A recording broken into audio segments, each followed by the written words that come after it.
أعوذ بالله من الشيطان الرجيم بسم الله الرحمن الرحيم وما أعجلك عن قومك يا موسى.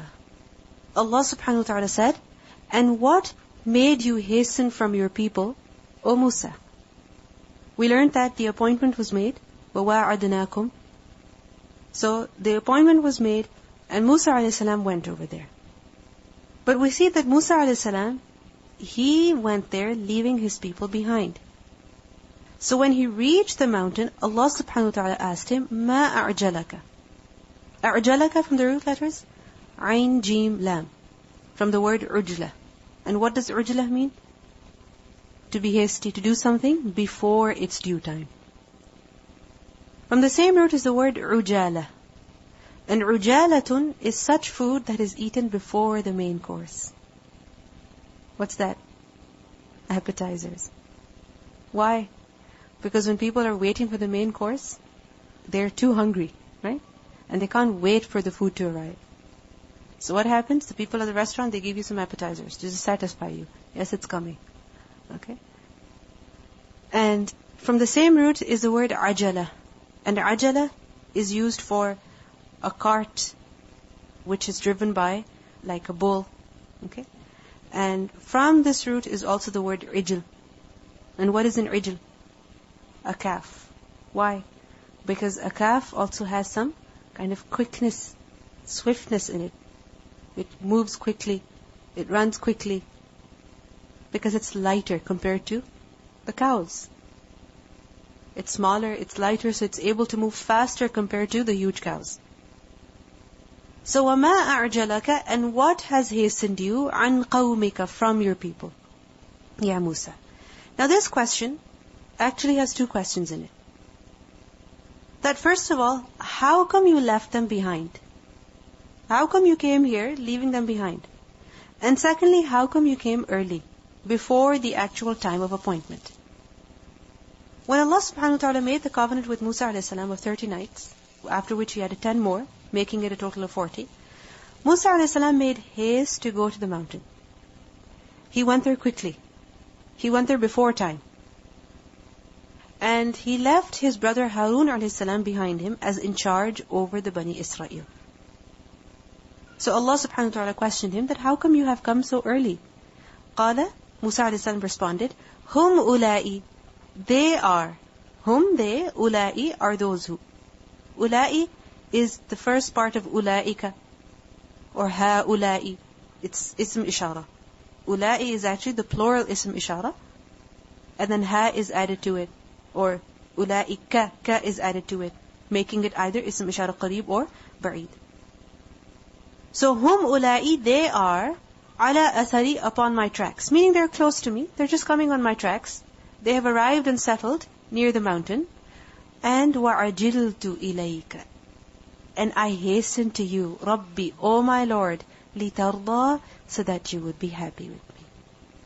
I came before time so that you would be pleased with me. What does this show to us? That when a person comes on time, when a person comes before time, it makes who happy? The one who is waiting. The host, or the teacher, or whoever, the doctor. And if you arrive even 1 minute late, even 30 seconds late, then what happens? Doesn't it make them upset? It does. This is why, come on time. Because look at Musa a.s. وَعَجِلْتُ إِلَيْكَ رَبِّي لِتَرْضَى. And you see, when you love someone, when you love something, you don't have to be told to come on time. You'll come early. And this is something that we can see. People who love sitting at the front, people who love coming to school, you will see them at school even half an hour sometimes, before the class actually begins. Why? Because they love what they do.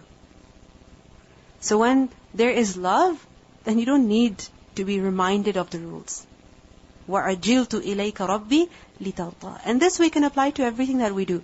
Whether it is salah, or it is, doing something important, it is going to meet someone, coming to school, anything that we do. If we come early, if we come on time, this is definitely something that will make the other pleased and happy. قال, Allah subhanahu wa ta'ala responded to Musa alayhi salam, فَإِنَّا قَدْ فَتَنَّا قَوْمَكَ. But indeed we have tried your people. We have put them to fitna. مِن بَعْدِكَ, after you. Meaning after you left them, your people are being tested. How? What fitna is this? The fitna of the kaf, shirk. وَأَضَلَّهُمْ, and he has misled them. Who has misled them? As-Samiriyu, Samiri. Samiri is the name of a person from the Bani Israel who made the kaf and who led the Bani Israel astray. It is said that his name is Samiri because Samiri is nisbah from Samara, and Samara was the name of one of the tribes of Bani Israel. Some of the Mufassirin, they have said that at the time when the Bani Israel left Egypt and entered in the wilderness, there were 600,000 in number. You can imagine their number, 600,000. And a man by the name of Samiri, what did he do? He made a calf out of gold, and everyone followed him. And with the exception of only 12,000 people. Only 12,000 people, they remained firm on Tawheed. They followed Harun alayhi salam, but everyone else, what did they do? They fell in the trap of Samiri. We learn in Surah Al-Baqarah, ayah 51, وَإِذْ وَعَدْنَا مُوسَى 40 لَيْلَةً ثُمَّ اتَّخَذْتُمُ الْعِجْلَ مِنْ بَعْدِهِ وَأَنْتُمْ ظَالِمُونَ. And recall when we made an appointment with Musa alayhi salam for 40 nights, and then you took for worship the calf after him, while you were wrongdoers. Musa alayhi salam went, and they began worshipping the calf. We also learn in Surah Al-A'raf, ayah 148, وَاتَّخَذَ قَوْمُ مُوسَى مِنْ بَعْدِهِ مِنْ حُلِيِّهِمْ عِجْلًا جَسَدًا لَهُ خُوَارٌ. And the people of Musa alayhi salam made, after his departure from their ornaments, a calf. So after he departed, what did they do? They made a calf from their jewelry, an image that had a lowing sound. فَرَجَعَ مُوسَى إِلَىٰ قَوْمِهِ. So Musa alayhi salam returned to his people. When? After the completion of the 40 nights. After he was given the Torah. He went back to his people, but what was his state? غَضْبَانَ. He was extremely furious, very angry. And asifa, he was also grieved. You can imagine, he had received the Torah. If the people had not committed shirk, he would have been so happy, so excited. But look how he came in the state of extreme anger and sadness because of what his people had done. He came back غضبان. غضبان is on the structure of fa'lan, which is a structure of mubalagha. Just like the word jaw'an. Who is jaw'an? Extremely hungry. عطشان, extremely thirsty. Rahman, extremely merciful. So غضبان, very angry, furious. Why was he angry? Why was he angry? Because of what his people had done. They had committed shirk. What's there to be angry about in that? Isn't it their choice? They had just been saved by Allah subhanahu wa ta'ala. Their enemy had been destroyed right before them. And for them to commit shirk was extreme ingratitude. Extreme ingratitude. So Ghadban, he was furious because of that. And he was also asifan. He was also sad. Because just imagine, you put in so much effort to save someone, and there they go back to their old ways. Or they do something that is completely wrong. Just imagine a mother who has been teaching her child from the very beginning, you're supposed to do this, you're not supposed to do this. And one day, the child does something that she'd never expected. How sad she would be and how furious she would be. Asifan. Asif is actually a combination of huzn and ghadab. It's a combination of sadness and anger. When, out of anger and feelings of revenge, a person's blood pressure, it increases. And when such feelings are towards someone who is lesser in rank, who is, let's say, younger than you, smaller than you in rank, then it turns into anger and taking revenge. But if these feelings are towards someone who is greater than you, perhaps in age or in rank, then what happens? You become sad. Because what can you do? You can't correct them. Isn't it so? Just imagine if your parents do something that is incorrect. What kind of feelings will you have in your heart? Feelings of anger? Okay. But you also be sad because you can't force them to do that which is right. Isn't it? Whereas if your child does something wrong, you become furious and you begin yelling, how dare you do this? I don't allow you to do this. So depending on who these feelings are towards, they either turn into anger or they turn into sadness. Over here, asif shows sadness. Why? Because asif is coming with ghadban, and also because the Bani Israel were so many in number. If Musa a.s. also showed anger to them, how would he show it to all of them? If he were to punish them, how were he to punish them? He was only one person. There were so many. So غضبان أسفا. قال, he said, يا قومي, O my people, ألم يعدكم ربكم? Did your Lord not promise you وعدا حسنا, a good promise? What's this good promise referring to? وعدا حسنا, the promise of Torah. Meaning, didn't you know that I had gone to get the Torah? Wasn't this supposed to be a good promise? Didn't you know about it? وعدا حسنا, the promise that I was going to go and bring the Torah. أَفَطَالَ عَلَيْكُمُ الْعَهْدُ, did the promise become too long for you? Meaning the time of the fulfillment of the promise, it became too long and you couldn't wait anymore, so you gave up on me. And this is why you made this calf and you started worshipping it? أَفَطَالَ, طَالَ from the root letters, طَا وَاو لَام, طُول. And طُول is the length of something, when something is long. And طَالَ عَلَى, like أَفَطَالَ عَلَيْكُمْ. طَالَ عَلَى is to delay and defer. So that the waiting person, the person who is waiting, he gets frustrated, he gets tired of waiting, and he gives up. Like for example, if you have somebody to come and pick you up, and they know generally you'll take about 10 to 15 minutes to come out. But they're waiting, and they're waiting, and you don't come out for like half an hour, for 45 minutes. How much will they wait? After a certain point, they're going to give up. What are they going to do? They're going to leave, right? So this is what it means by طَالَ عَلَى. When the time of waiting becomes too long, you cannot handle it anymore. You get frustrated, you give up, and you leave.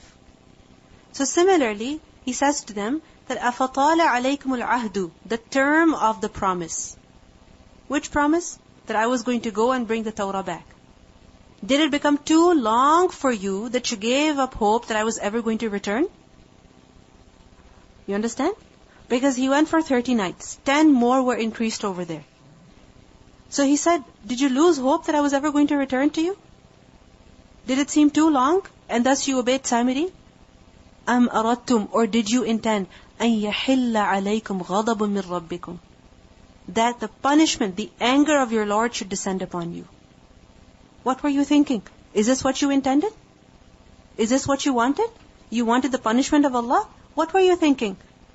فَأَخْلَفْتُمْ, therefore you went against مَوْعِدِي, my promise, my covenant. Is this the reason why you broke my promise? What was the promise that they had made with Musa a.s.? That they were going to worship only Allah subhanahu wa ta'ala. Because it is mentioned in some narrations that before Musa a.s. left, he appointed Harun a.s. as in charge, and he also took a promise from the Bani Israel that I am leaving, so you worship only Allah. You remain firm upon the straight path. So he's questioning them. What happened to you? Why did you go against this promise? Did you not remember the promise? Did you not remember that I had gone for a reason? Did the time become too long for you and you gave up hope that I was ever going to return? Or did you really want the punishment of Allah? Why did you do this? قالوا, they said, ما أخلفنا, we did not break موعدك, your promise. Meaning the promise that we had made with you, that we were going to worship only Allah subhanahu wa ta'ala while you were away, we did not break it bimalkina, by our will. Meaning we didn't do it deliberately. Malk is from the root letters mim lam kaf, and it's used for ikhtiyar. What does that mean? Choice, authority. When a person has the choice to do what he wants to, he has the authority. It's within his ability. So they said, we didn't do it by our own will. It just happened. We didn't do it deliberately. It just happened. Is this an excuse? Think about it. Is this an excuse that can be acceptable? No. Can you say, oh, it just happened? No, it didn't just happen. You decided to do it. وَلَكِنَّا, so they gave an excuse. But we, حُمِّلْنَا, we were made to carry. What were we made to carry? أَوْزَارًا, burdens, مِنْ زِينَةِ الْقَوْمِ, from the ornaments of the people. We were carrying these ornaments of the people, and حُمِّلْنَا, meaning they became too heavy for us to carry anymore. Now what does this زِينَةِ الْقَوْمِ refer to? Some have said that زِينَةِ الْقَوْمِ, it refers to the jewelry and all of the gold that the Bani Israel had brought with them from Egypt. Perhaps it was their own. Perhaps they had borrowed it from the people of Harun. Allahu A'lam. But it seems like they had a lot of gold, a lot of ornaments that they had brought with them from Egypt. And these became extremely heavy for them to carry. Because just imagine you're pulling a cart and it's connected with heavy metal pieces, okay? And perhaps they were of gold or perhaps they were of silver. Allahu A'lam. Right? Similarly, jewelry or vessels or different things that they had brought with them, but they were very heavy because of all of this gold and silver that was in them. So our things became extremely heavy for us to carry. Therefore, we decided to turn all of that into a cap. Secondly, they said that زِينَةُ الْقَوْمِ, it refers to the gold, the jewelry, the ornaments that the people of Fir'aun had brought with them when they were chasing the Bani Israel. And when the people of Fir'aun drowned, it is said that a lot of their ornaments, they were brought to the shore. They were thrown onto the shore. So when they came to the shore, the Bani Israel, they collected all of it. Obviously, you see gold. Wouldn't you collect it? Wouldn't you pick it up? So they collected all of it. So at that time they collected it, but as they went into the desert, it became so difficult for them to carry. So it became very difficult for us to carry. فَقَذَفْنَاهَا, so we threw it. قَذَفْنَا from the root letters? قَافْ ذَال فَ. We threw it. Meaning we threw all of it into the fire in order to burn it. And why did they burn it? Two explanations are given. That first of all, Samiri told them to. Samiri told them, let's throw all of this gold and silver into fire, let's melt it, and let's make something out of it. Now, obviously it was gold. They weren't going to make just anything out of it. They wanted to make something valuable out of it. And what had they seen the people of Fir'aun do all their lives? Worshipping idols. So they said, let's make an idol. Secondly, they said that فَقَذَفْنَاهَا, we threw it. Why? At the command of Harun alayhi salam. We threw it into fire in order to burn it at the command of Harun alayhi salam. Why do you think so? Because it wasn't their gold. Okay, so therefore they were supposed to burn it. But why burn it? Why not just leave it? Why burn it? Okay, to change its state so that they could make it into something useful. You see, the previous nations, whenever they collected war booty, whenever they had to offer something for the sake of Allah subhanahu wa ta'ala, what would they have to do? They would have to go and burn it. Remember, the war spoils are only permissible for who? For Ummat Muhammad sallallahu alaihi wasallam. And before, for every nation, whatever wild spoils they gained, what would they have to do? They would have to collect them into one pile and set it on fire. Similarly, if they had to offer a sacrifice for Allah subhanahu wa ta'ala, what do? We go slaughter an animal, distribute the meat amongst the poor, amongst relatives, etc. Right? But the people before, they would have to slaughter and leave it, and then if it was accepted, a fire would come down from the sky, burning it. So the gold, the jewelry, the ornaments of the people of Fir'aun that they had picked up from the shore, what were they? They were like war booty in a way. Right? They were like booty because their enemy had been destroyed. So it wasn't halal for them. So when Harun alayhi salam learned that they had collected all of it, he commanded them, pile it up and burn it. Because it's not permissible for you. So they say, فَقَذَفْنَاهَا, so we threw it. فَكَذَلِكَ, and thus likewise, أَلْقَى السَّامِرِيُّ, Samiri also threw. What did he throw? His gold as well. What he had collected as well. فَأَخْرَجَ لَهُمْ, but then when all of that was melting, Samiri had an idea. And what did he do? He extracted for them, meaning for the Bani Israel, عجلا, a calf, jasadan, that had a body. Meaning He made a body of a calf, a golden body, a statue. And this statue was such that lahu khuwa, it produced a sound as well, a mooing sound as well.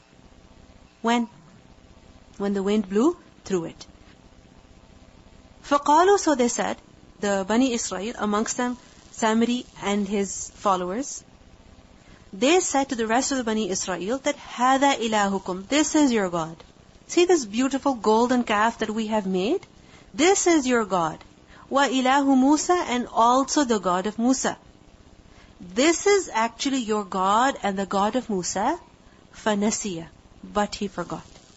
What does it mean by this? هَذَا إِلَهُكُمْ وَإِلَهُ مُوسَى فَنَسِيَ. First of all, it means that they said, this is your God and also the God of Musa. But nasiya, meaning Musa forgot.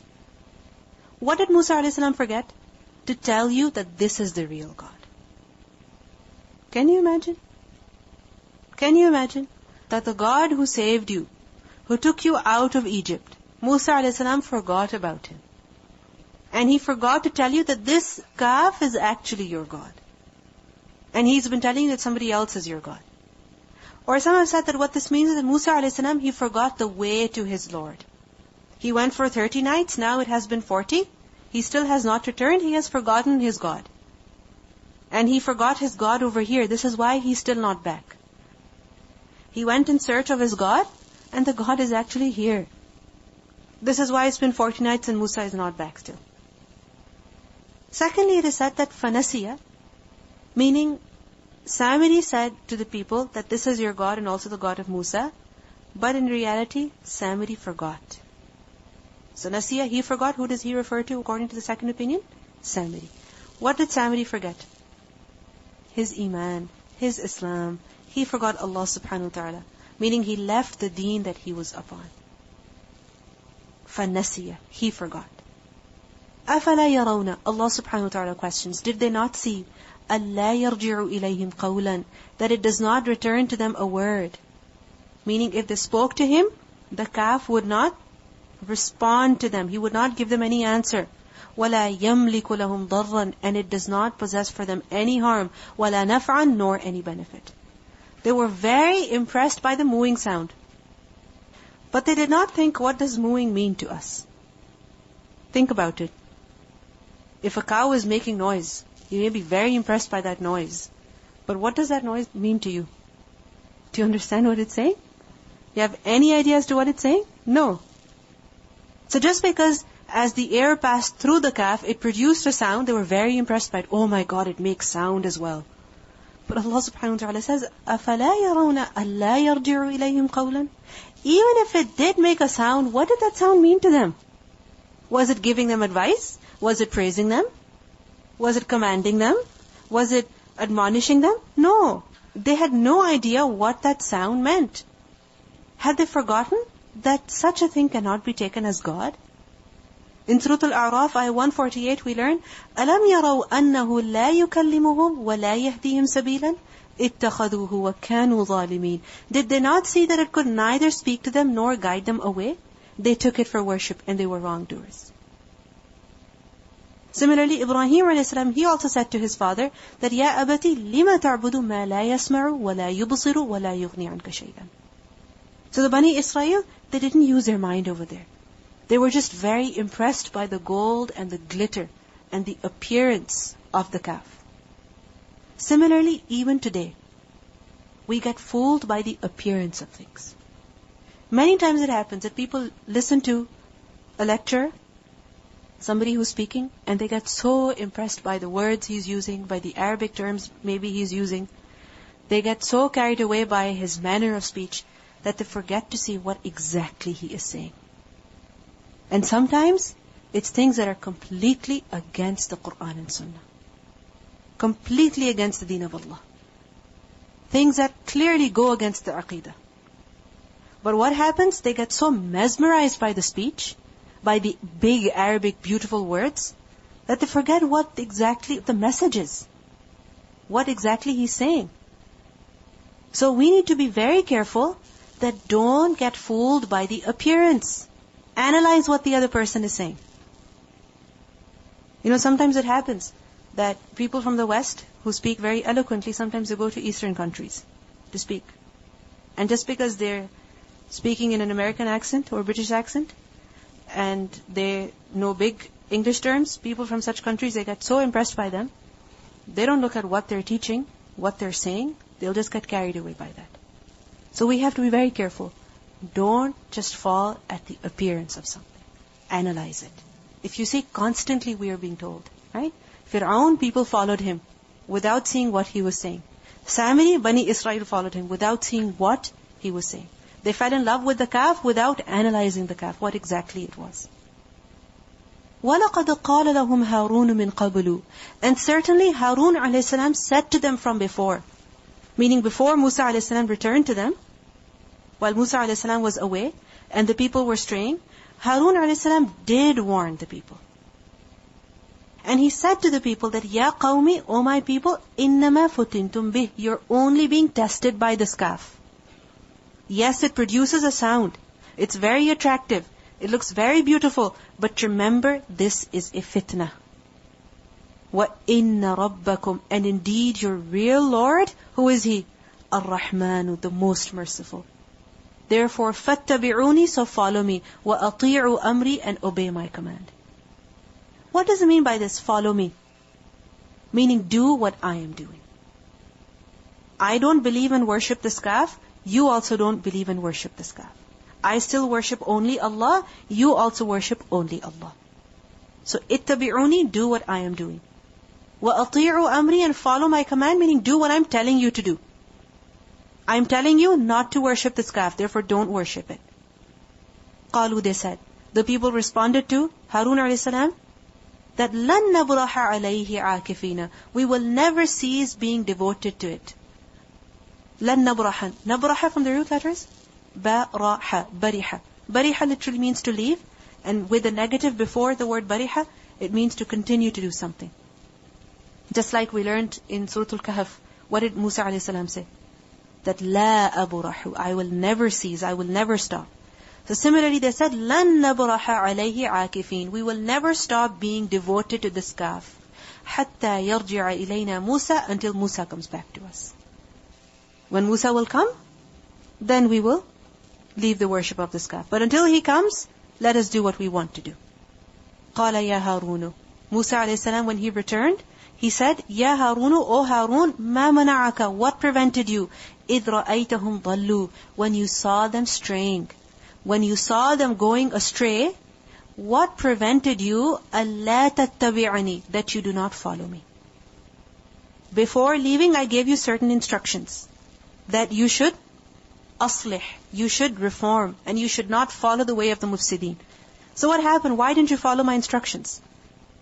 We learn in Surah Al-A'raf, ayah 142, that وَقَالَ مُوسَى لِأَخِيهِ هَارُونَ أُخْلُفْنِي فِي قَوْمِي وَأَصْلِحْ وَلَا تَتَّبِعْ سَبِيلَ الْمُفْسِدِينَ. And Musa a.s. said to his brother Harun, take my place among my people, do right, and do not follow the way of the corruptors. So I gave you some responsibility. Why didn't you follow? Why didn't you follow my orders? أَفَعَصَيْتَ أَمْرِي. Then did you disobey my command? So we see that Musa a.s., earlier we learned, that he addressed the people. That, oh my people, what happened? Why did you worship this calf? If you go back a few ayat, this is what we learned. That when Musa a.s. came back, he was ghadban, he was asifan. He asked the people, why did you worship the calf? أَفَطَالَ عَلَيْكُمُ الْعَهْدُ. And then he also spoke to Harun a.s. separately. Because Harun a.s. was appointed as the in charge over the Bani Israel. What does it show? That when things have gone wrong, both should be asked. Who? The people as well as the leader. Sometimes what happens? We only listen to one side. We only listen to one party. We only listen to what the in charge says. We only listen to what the students are saying, for instance. But the fact is that both should be listened to. Because if you listen to only one party, then your decision will be biased. So he questions Harun a.s. as well. أَفَعَصَيْتَ أَمْرِي.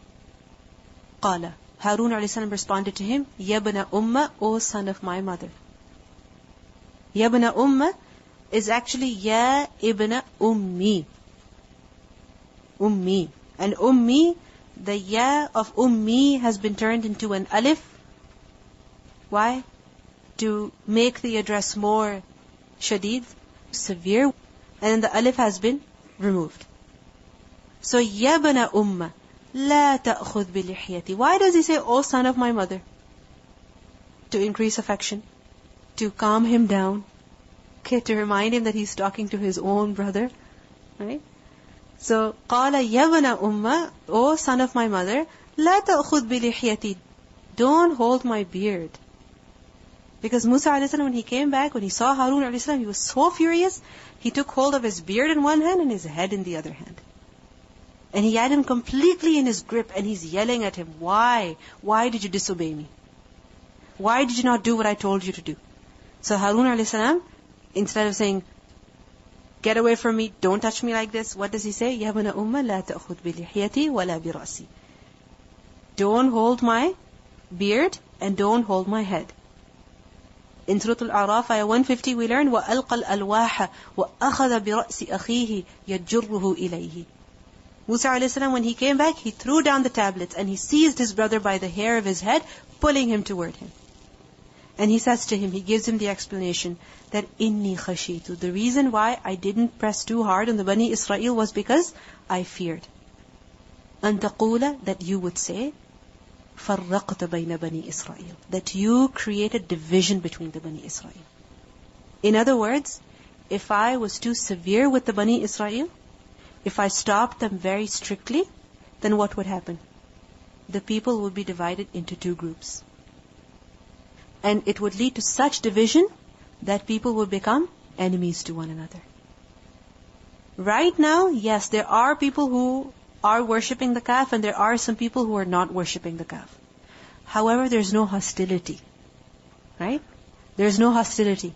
If I had been too harsh, then there would be hostility. People would begin fighting with one another. They would begin killing one another. They would begin to hate one another. And if such would happen, then you would come back and be furious with me. You would say to me, فَرَّقْتَ بَيْنَ بَنِي إِسْرَائِيل. You created division between them. وَلَمْ تَرْقُبْ قَوْلِي. And you did not wait for my word. Meaning I was afraid that you would come back and you would say to me, why didn't you wait for me to come? And together we would make a decision and do something. Tarqub from the root letter is ra qaf ba, and it means to wait. So lam tarqub, you did not wait, qawli, my word.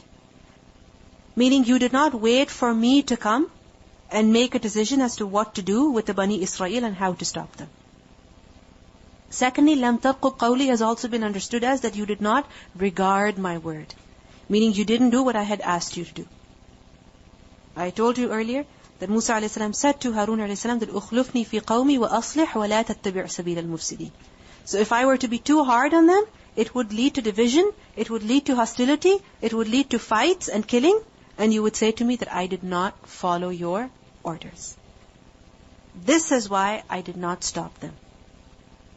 What does it show to us? That gentleness is extremely necessary for reformation. Because harshness, what does it lead to? Rebellion. Doesn't it? Like for example, if you want that your brother should stop doing something, right? You want him to stop doing something wrong that he's engaged in. You tell him once, he doesn't listen. You tell him another time, he doesn't listen. You become too harsh with him. I'm not going to talk to you until you stop this. What's going to happen? He's going to stop talking to you. Isn't it? He's going to stop listening to you. He's going to stop coming to you. He's going to stop spending time with you. It's going to create division between you. It's going to create a big distance between you. Then you will not be able to say anything to him.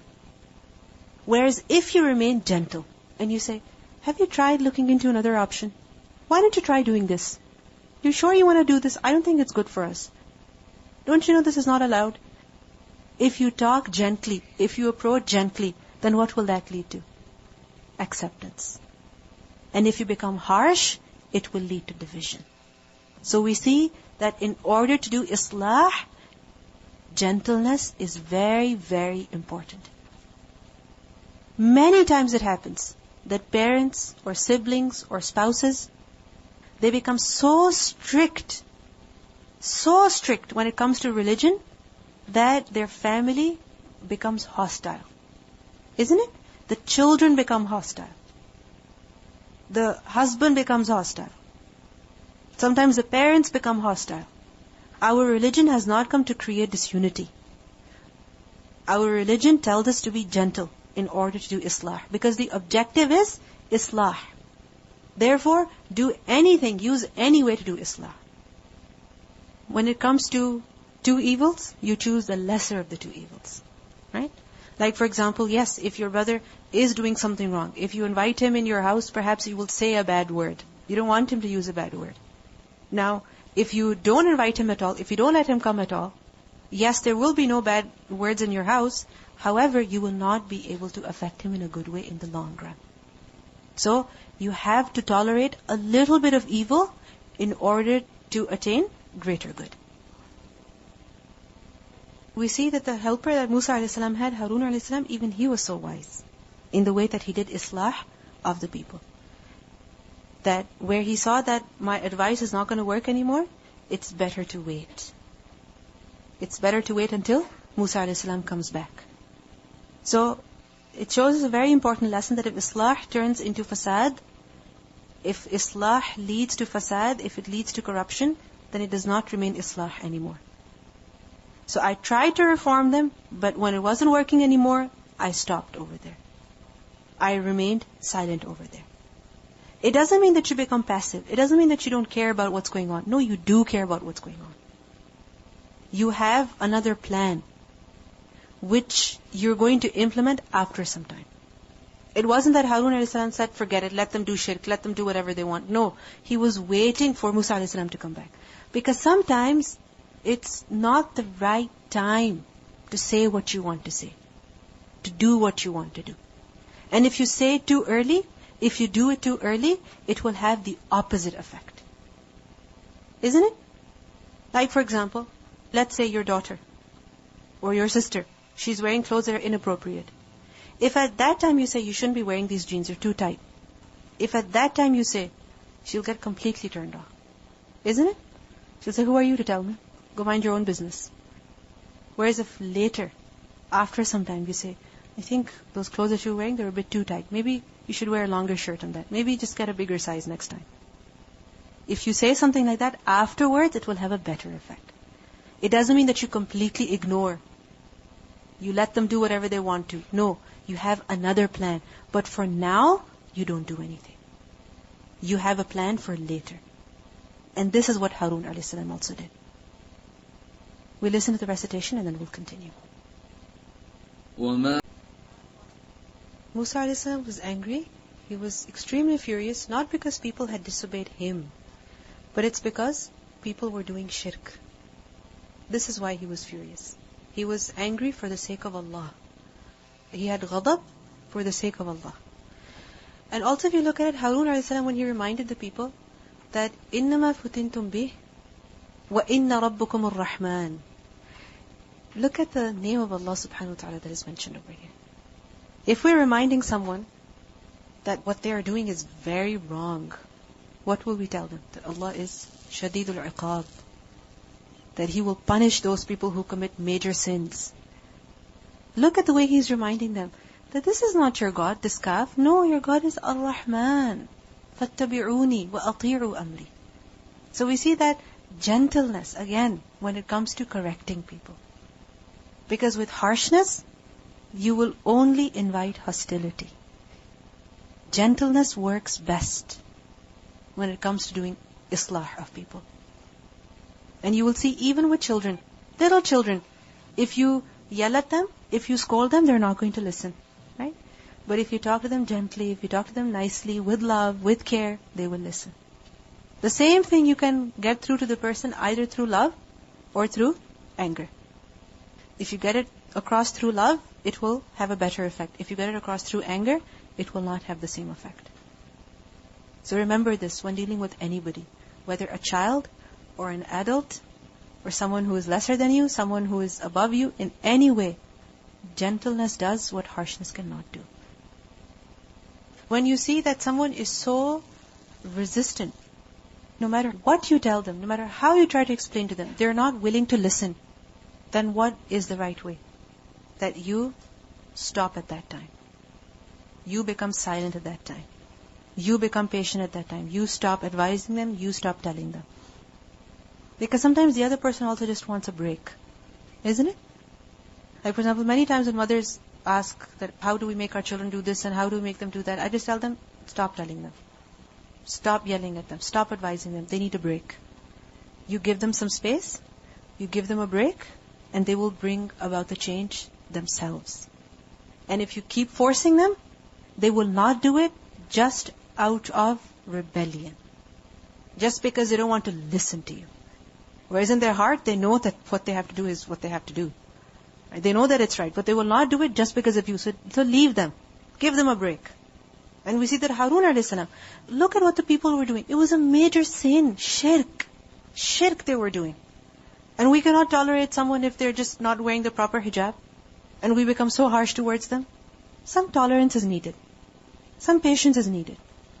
Because if we become too aggressive, it will lead to disunity. And with disunity, you cannot do anything.